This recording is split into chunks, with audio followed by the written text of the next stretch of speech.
Mister Narendra Modi आज वो ही कर रहे हैं जो उनकी सोच है। वो आरएसएस की सोच के ऊपर पहरा दे रहे हैं। और आरएसएस की सोच क्या कहती है? आरएसएस की सोच हिंदुओं के लिए नहीं है। हिंदू राज तो उनका नारा है, उसके अंदर किन्हीं भी अल्पसंख्यक लोगों की भी जगह नहीं है। और किन्हीं भी, चाहे वो हिंदू समाज के लोग हो, जो इनके रास्ते का विरोध करेंगे, उनकी भी कोई गुंजाइश नहीं है। इसलिए ये लड़ाई हिंदू बनाम मुस्लिम सिर्फ वोटों के लिए बनाई जा रही है। इसमें हिंदुत्व का या हिंदू धर्म का कोई लेना देना नहीं। वो केवल शस्त्र की तरह ये इस्तेमाल कर रहे हैं। तो ये इनके इतिहास से निकलता है। हम अच्छे से जानते हैं, खून के आंसू पिलाए हैं मिस्टर नरेंद्र मोदी की सरकार ने हमारे अवाम को। नरेंद्र मोदी सैडिस्ट है। दूसरों को आंसू देके प्रसन्नता महसूस करने वाला जो व्यक्ति होता है, उसी को सैडिस्ट बोलते हैं।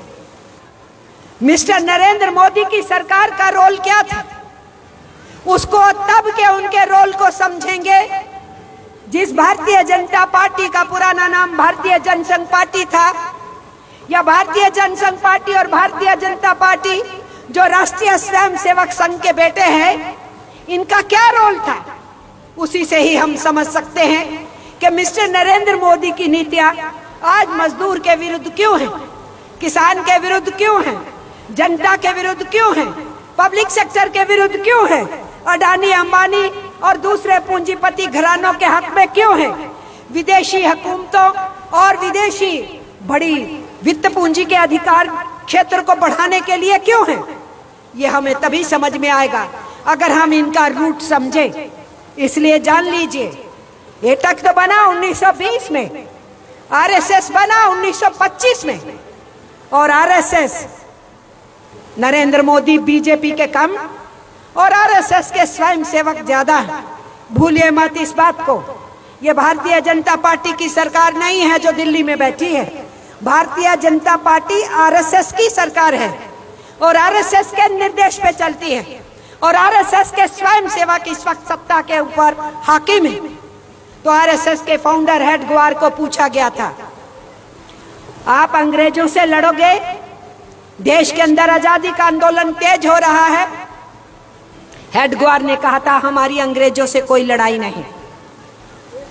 अगर आज मैं बोलती हूं, मिस्टर मोदी, आप और आपकी टीम हिंदुस्तान के आजादी के आंदोलन में हिस्सा नहीं ली, अंग्रेजों की दलाली की, तो मैं इल्जाम नहीं लगा रही, मैं वही दोहरा रही हूं जो उनके गुरु हेड ग्वार ने कहा कि उनका अंग्रेजों के खिलाफ लड़ाई में कोई लेना देना नहीं है। उनसे पूछा गया, ये नौजवान तो फांसियों के तख्ते पर लटकने के लिए तैयार बैठे हैं, आप क्या कहते हैं? तो हेड ग्वार ने कहा, ये नौजवान भटक गए हैं। भगत सिंह, सुखदेव, राजगुरु, बिस्मिल, अशफाकुल्ला कहा, ये सब भटक गए हैं। चंद्रशेखर आजाद, वो भी भटक गए हैं, जो सीने में गोलियां खा के बाद में शहीद हुए थे। तो उनका मानना था ये भटक गए। तो फिर उनसे पूछा गया, तो आप क्या कहते हैं, आपके फिर दुश्मन कौन हैं? हेड ग्वार ने क्या बोला? हेड ग्वार ने बोला, आरएसएस के संस्थापक ने, कि हमारे दुश्मन ईसाई हैं, मुसलमान हैं और लाल झंडा है। अगर नरेंद्र मोदी कुछ महीने पहले अपने कार्यकर्ताओं को भाषण देते हुए बोलते हैं कि लाल झंडे वाले बहुत खतरनाक होते हैं, ये साम्यवाद बहुत खतरनाक होता है, इन लोगों से सावधान हो जाइए, इनसे मुकाबला करना है, तो वो आज का नरेंद्र मोदी नहीं बोल रहा। नरेंद्र मोदी अपने गुरु हेड ग्वार की बात बोल रहा है। इसलिए हमें समझ लेना चाहिए, हम जो लाल झंडा लेके निकले, ट्रेड यूनियन आंदोलन बनाए, 1925 में जब आरएसएस बनी तभी कम्युनिस्ट पार्टी बनी, उससे 5 बरस पहले एटक बन चुकी थी। तो उस समय के अंदर आरएसएस अंग्रेजों की दलाली का रास्ता तय कर रही थी और कम्युनिस्ट पार्टी अंग्रेजों की हुकूमत को चैलेंज करने के रास्ते पे निकली थी। और लाल झंडा लेके हमारी आज उसी पहले से मैदान के अंदर अंग्रेजी हुकूमत के खिलाफ लड़ाई के मैदान में थी। अपनी मांगों के साथ साथ। और इन लोगों ने जब देश आजाद हुआ पब्लिक सेक्टर बनाने का विरोध किया,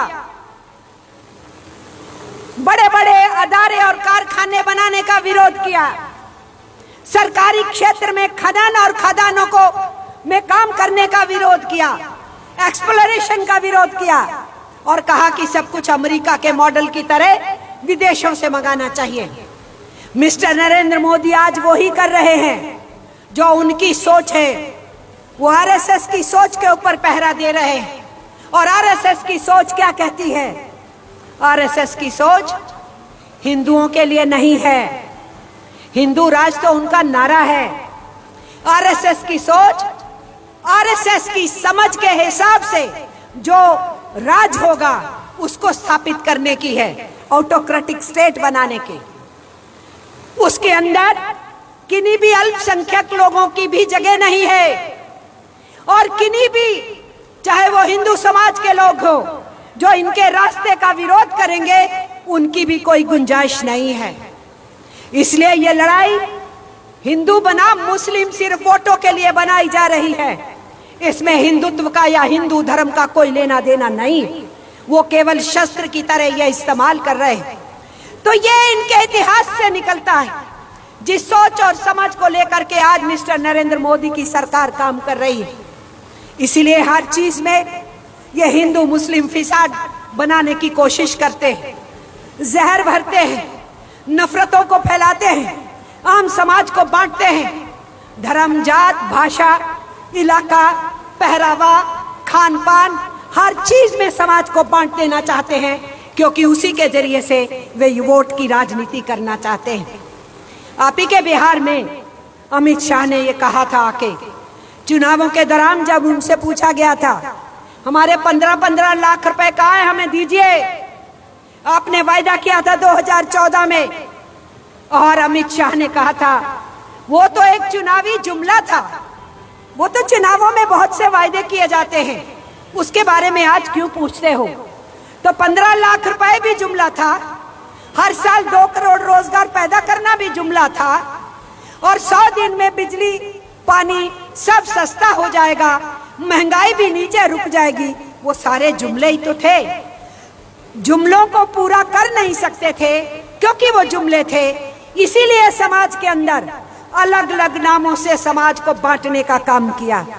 और उसके साथ साथ किसानों की जमीन पे नजर लगी हुई है, हमारे सार्वजनिक क्षेत्र की जमीन बहुत है, उसके ऊपर नजर लगी हुई है। उस जमीन को ये अडानी अंबानी जैसे कॉरपोरेट घरानों को देना चाहते हैं, इसलिए हम पे हमला बोल रहे हैं। मजदूर के बारे में इनको मालूम है कि मजदूर वर्ग पहली कतार में खड़ा होगा इनकी हुकूमतों की नीतियों को प्रस्त करने के लिए। इसीलिए हमारे ऊपर पहला हमला है।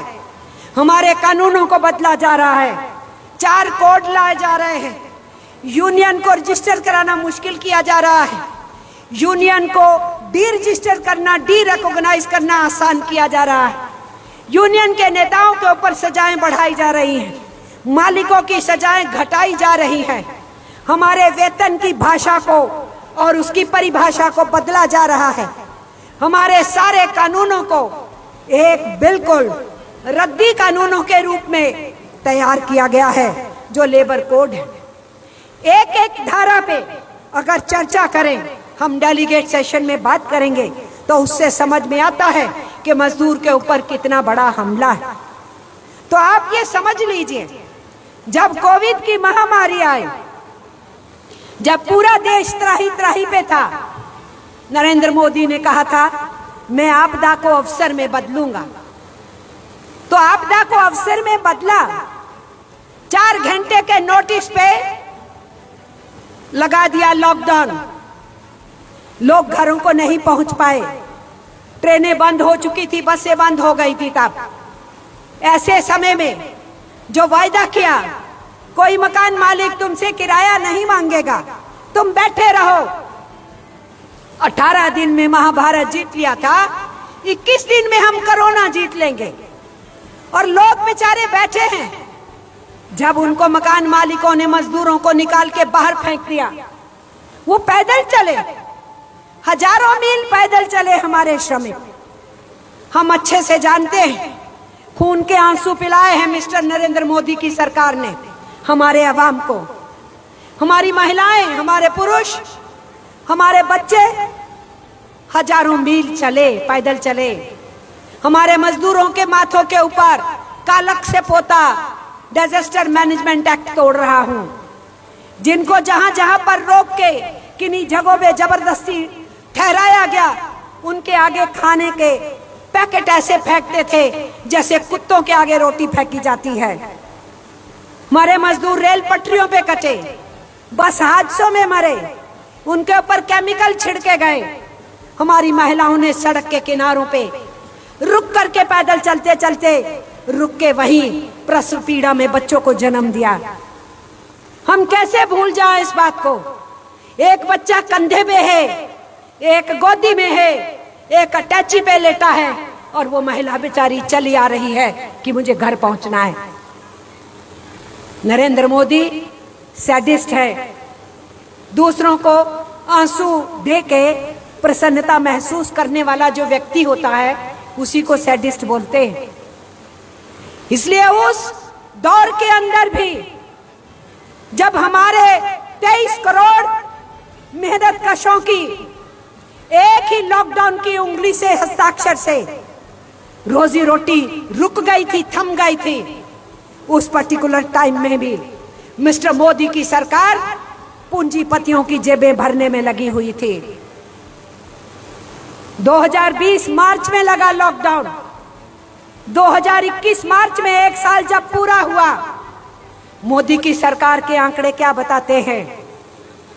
मोदी की सरकार के आंकड़ों से मालूम हुआ कि अंबानी ने 128% मुनाफा कमाया जब हमारे लोगों की रोजी रोटी छीनी हुई थी।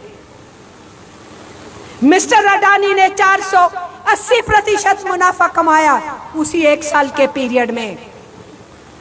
उसी एक साल के पीरियड में इस देश के खरबपतियों ने 12.5 लाख करोड़ रुपए की पूंजी इकट्ठी की, जो स्पेशल उस समय उन्होंने अपनी पूंजी बढ़ाई। और उसी वक्त के अंदर हमारे देश के श्रमिकों की वेतन भी कटौती हुई, लॉकडाउन का वेज नहीं मिला, रोजगार छिन गए और घरों को वापिस आए। जिस मनरेगा के स्कीम को नरेंद्र मोदी खत्म करना चाहते थे, उसी मनरेगा की स्कीम में लोगों ने आकर के सांस लेके कुछ लोगों ने अपनी रोजी रोटी पाई। और नरेंद्र मोदी की सरकार ने उस मनरेगा का बजट भी लगातार घटाया है। इस पूरी दौड़ के अंदर अब जब उन्होंने श्रम कानूनों को बदलने की बात की है, तो बीड़ी मजदूरों के वेलफेयर बोर्ड को सोशल सिक्योरिटी के कानून में डंप कर दिया है। कंस्ट्रक्शन वर्कर्स के वेलफेयर बोर्ड को ईएसआई में और सोशल सिक्योरिटी के कानूनों के साथ डंप कर दिया है। इसी तरीके से एक एक करके हमारी ईएसआई, हमारी प्रोविडेंट फंड के कानून और बहुत से सामाजिक सुरक्षा के कानून एक ही जगह पर डंप कर दिए हैं। जितनी सुविधाएं मिल रही थी उन सुविधाओं को रोक दिया है और गैर बराबरी, तेजी